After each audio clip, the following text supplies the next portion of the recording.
Hi, I'm Jeanette Roche. This is Forum Daily West. Here are some of the top stories we've been following. Amidst speculation, Foreign Affairs Minister Melanie Joly says no to leaving her post and running for leader of the Liberal Party. Plus, the sentencing hearing continues today for two men accused of leading the Coutts border blockade during the pandemic. And Donald Trump receives an unconditional discharge in the hush money trial. Thanks so much for joining us. The rules have been established for the federal Liberal Party election. The party's National Board of Directors met Thursday night to decide the regulations for the race to succeed Prime Minister Justin Trudeau, who announced Monday he would resign as soon as a new leader is chosen. The federal Liberals will choose their next leader on March 9th, meaning that person would only have 2 weeks left on the prorogued period before Parliament heads back into session March 24th. The cutoff date for candidates deciding to run is January 23rd, and they will have to pay a $350,000 registration fee. To vote for the next leader, you must be registered with the party before January 27th. You must be a Canadian citizen and at least 14 years of age.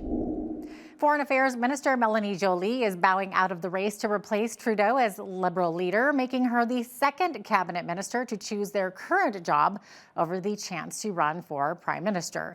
Finance Minister Dominic LeBlanc ruled out a leadership bid earlier this week. Joly says that while she's ready to become the first female leader of the Liberal Party, she's not willing to leave her cabinet posting at a, quote, crucial time for Canada-U.S. relations. Over the last couple of days, I've had lots of good conversations with my team, with my key organizers. I've received a lot of support from across the country, and I wanted to say thank you from the bottom of my heart to all these supporters. But essentially, I had to ask myself two questions. The first one is, am I ready to be the first woman to lead the Liberal Party of Canada? And the answer is yes. And am I ready, at the same time, to step away from my responsibilities as Minister of Foreign Affairs at a time where it is a crucial time in the Canada-US relationship? And the answer is no. And the reality is I can't do both. So I'm heading into the Canada-US Committee in the Cabinet room, and we will be talking about retaliatory measures against potential tariffs from President-elect Trump. And we will be ready. Joly will head to Washington, D.C. next week to press the incoming U.S. administration not to impose damaging tariffs. She confirmed her travel plans this morning as she headed into that committee meeting.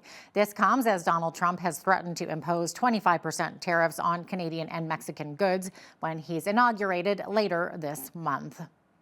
Meantime, Conservative leader Pierre Poilievre says the top election issue remains the carbon tax, despite threats of hefty tariffs on Canadian goods by the U.S. It's ironic we have an American president who's threatening tariffs on Canada, and we have a Canadian government that is threatening even more devastating tariffs on Canada in the form of a carbon tax that will rise to 61 cents a litre. You know, the only person that would like the Canadian carbon tax to go to 61 cents a litre more than the NDP Liberals is President Trump, because he'll be on the phone with our trucking companies, our factories, our mines. He'll be saying, pick up your billions of dollars and move 50 kilometers south, create the jobs for Americans, and leave the carbon tax behind. In the words of Ross Perot, there'll be a large sucking sound of Canadian business jobs and money pouring out of our country as America has no carbon tax and their other taxes will be dropping while we're imposing this devastating economic vandalism on our businesses and workers. Certain U.S. products could be hit with a retaliatory tariff in response to threats of hefty duties on Canadian imports by the incoming Trump administration. Products like American steel, ceramics, plastics, and orange juice could be on the list. A senior government official says Ottawa has made no final decisions on possible retaliation. With more explanation, here is Kyle Dugan with the Canadian Press. What some of my sources have told me is that this is a better approach than if we were to actually make a similar threat to what Trump has done with across-the-board tariffs.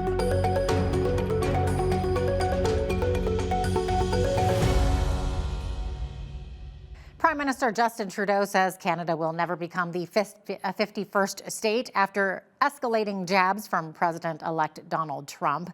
In Washington, for former President Jimmy Carter's funeral, Trudeau says Canada and the U.S. are better off when they work together as Trump threatens hefty tariffs on Canadian imports. The issue, of course, of Canada-U.S. relations also came up a number of times today. When it comes to Canada being looked at as the 51st state, let me just state it again, that's never going to happen. Canadians define themselves a whole bunch of different ways, but one of the ways that we all use as shorthand is we're Canadian because we're not American. And that is not going to change. We're going to continue to stand up for the interests of workers and consumers on both sides of the border, because there is no relationship in the world like that between Canada and the United States as defined by a win-win for both of us. And speaking of Donald Trump, the incoming president is expected to return to the business of planning for his new U.S. administration after he received no punishment from his New York hush money case.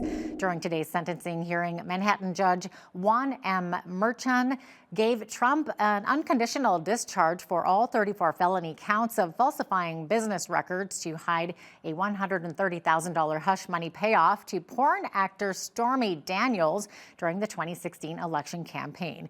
The judgment marks a quiet end to an extraordinary case that, for the first time, put a former American president and major presidential candidate in a courtroom as a criminal defendant. Trump can still vote, but can't own a gun and will have to turn over a DNA sample. Trump was charged for falsifying his business records. This court has determined that the only lawful sentence that permits entry of a judgment of conviction without encroaching upon the highest office in the land is an unconditional discharge. Therefore, at this time, I impose that sentence to cover all 34 counts.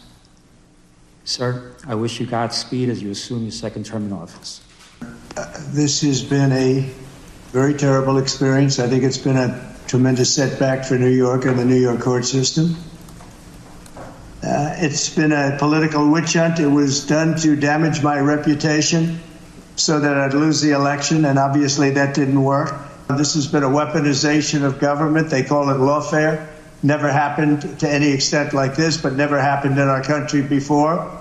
The defendant, the once and future President of the United States, has engaged in a coordinated campaign to undermine its legitimacy. Far from expressing any kind of remorse for his criminal conduct, the defendant has purposefully bred disdain for our judicial institutions and the rule of law. The death toll in Los Angeles has risen to at least 10 so far, and it's estimated 10,000 homes and other structures have been destroyed. Meanwhile, a nighttime curfew has been imposed in areas impacted by the devastating wildfires blazing across Los Angeles.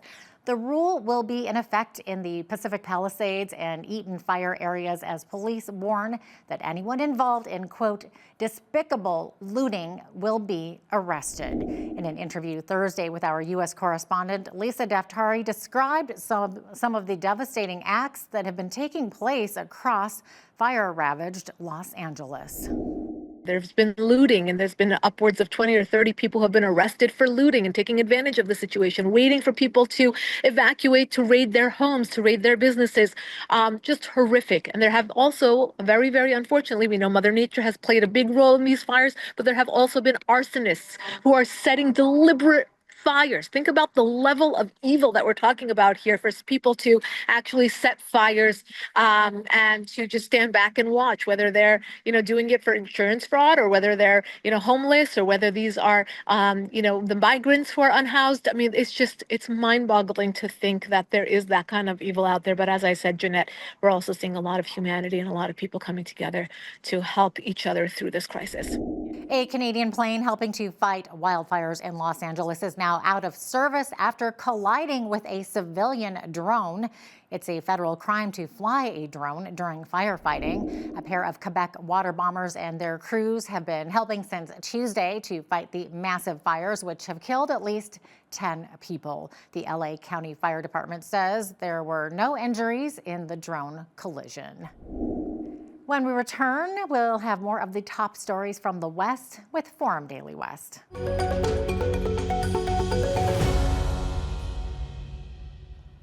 Two men who were considered the leaders of the COVID-19 blockade at the Coutts border in Alberta during the pandemic nearly 3 years ago heard their sentences in Lethbridge Friday. Marco Van Hugenbos and George Jansen were both found guilty of mischief last year, and today Van Hugenbos was sentenced to 120 days of jail time and Jansen 90 days house arrest plus 100 hours of community service to be completed during his 90-day house arrest.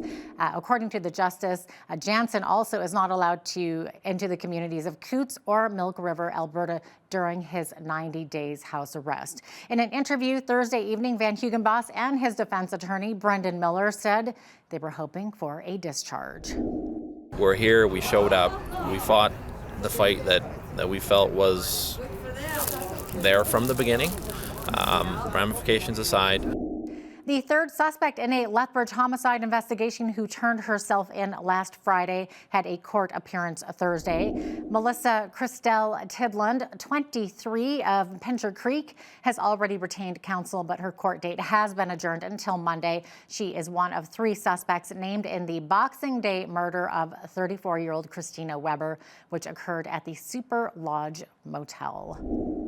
The city of Lethbridge has responded to a wastewater pipe leak in the Oldman River Valley near the university. The section is taped off to address the issue, and the city is working with Alberta Environment to put forward a response and repair plan. As of this time, no wastewater is expected to have seeped into the Oldman River, but sampling tests are being done to confirm this. Repairs are expected to last for the next 3 weeks and will close sections near the trail during the process. People are asked to avoid the area during this time. Economists say Canada's labour market capped the year with some good news. Stats Canada's latest jobs report shattered expectations, with the economy adding 91,000 jobs in December. It says the bulk of new jobs came in education, transportation, and finance, mostly in full-time work. The unemployment rate also beat expectations, falling 0.1 percentage points to 6.7%. A new report says average asking rents declined to a 17-month low across Canada at the end of last year. Rentals.ca and Urbanation say average asking rents across Canada in December were down 3.2% from the same month last year. This marks the fifth consecutive month of rent declines, but rents are still 16.8% higher than they were 5 years ago. The report shows the rental market softened in 2024 due to new apartment builds, slowing population growth, and a weakening economy. Canadian Natural Resources plans to boost its overall production by 12% this year. The Calgary-based company Oil and Gas Giant says it's targeting average annual production of between 1.51 million and 1.55 million barrels of oil equivalent per day in 2025. CNRL says the growth is due in part to its previously announced acquisition of Chevron Canada's interests in the Athabasca Oil Sands Project and Duvernay Shale. The company says it plans to drill 361 crude oil and natural gas wells in the year ahead. Now here's a look at today's markets. The TSX was down 305 points on the day to finish at 24,767. The Dow was down 696 points to 41,938. The S&P 500 was down 91 to 5827, and the Nasdaq was down 317 points to finish at 19,161. West Texas Intermediate oil was up $2.65 to $76.57 US per barrel. Natural gas was up 27 cents to $3.97 US. Gold was up 24.20 to 27.15 US an ounce, and silver was up 30 cents to 31.31 US an ounce. Feed wheat is at $8.43 per bushel. Barley is at $6.64. Canola is at $14.49, and corn is at $8.15 per bushel. Live cattle February contract was up $1.18 to $198.78. Feeder cattle were up $3.13 to $272.35. Lean hogs February contract was up 78 cents to $82.55. And the Canadian dollar was down slightly over the past 24 hours at $69.30 US.